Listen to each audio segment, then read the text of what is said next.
तर शुभ सकाळ सर्वांना। तर आज आहे माझा लास्ट सेकंड पेपर, पण भरपूर झोप येत होती मला पेपर आधी।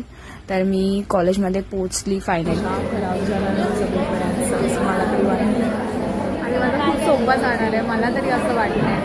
म्हणजे असं होतं की कालचा परवाचा जो सुपरवायझर होता तो म्हणजे समजून पास होशील तू बाबा। Guys, one of my friend तिचा आधी केडीचा पेपर देऊन आली आणि आता परत पेपरला येणार आहे। तर गाईज, आज तिचा पेपर हा पोर्तुगीज होता आणि माझा मार्केटिंग रिसर्च 3 होता। तर खूप जमीन आसमानचे फरक पेपर होते। माझा इझी होता आणि तिचा टफस्ट होता। तर जायच्या आधी आम्हाला भरपूर भूक लागलेली। सगळं नंतर येतं भाई, खाणं इज मोस्ट इम्पॉर्टंट आमच्यासाठी तरी।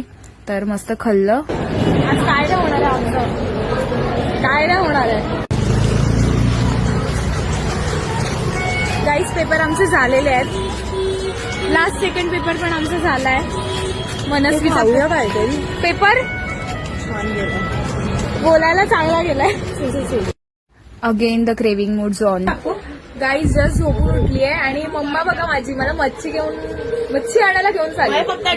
एवढी सारी काय काय वेगवेगळी व्हरायटीची मच्छी, पण आम्ही फायनली 2 मच्छी घेऊन घरी आलो। त्यानंतर मी ठरवलं होतं, आज मला खूपच लो फील होत होतं, तर मी बोलली जरा गाडीवरनं फिरून येऊया। येता येता मला मॅक कॅफे दिसलं, तिथे मी बर्गर खाल्ला, थोडा मस्त पोटाला आराम दिला। त्यानंतर ठरवलं जरा आईस्क्रीम पण खाऊन येऊया। आईस्क्रीम खायला गेली तर मस्त 3 ते 4 फ्लेवर्स फुकटमध्ये टेस्ट करून आली, वेगवेगळे व्हरायटीचे जे काय नवीन लॉन्च झालेले। त्यानंतर त्यातला एक सिलेक्ट केला, कोकोनट टिंडर, ते खाऊन आली। त्यानंतर घरी आज मम्मीने मस्त स्पेशल मेन्यू केलेला, तर ते सर्व खाल्लं आणि मग मम्मीसोबत विचार केला जरा राऊंड मारून येऊया। तर माझी मम्मा मला पुन्हा बोलली चल आईस्क्रीम खाऊया, तर तो आईस्क्रीम सुद्धा खाल्ला। तर असा होता आजचा दिवस। तर व्हिडिओ आवडले असेल तर लाईक करा।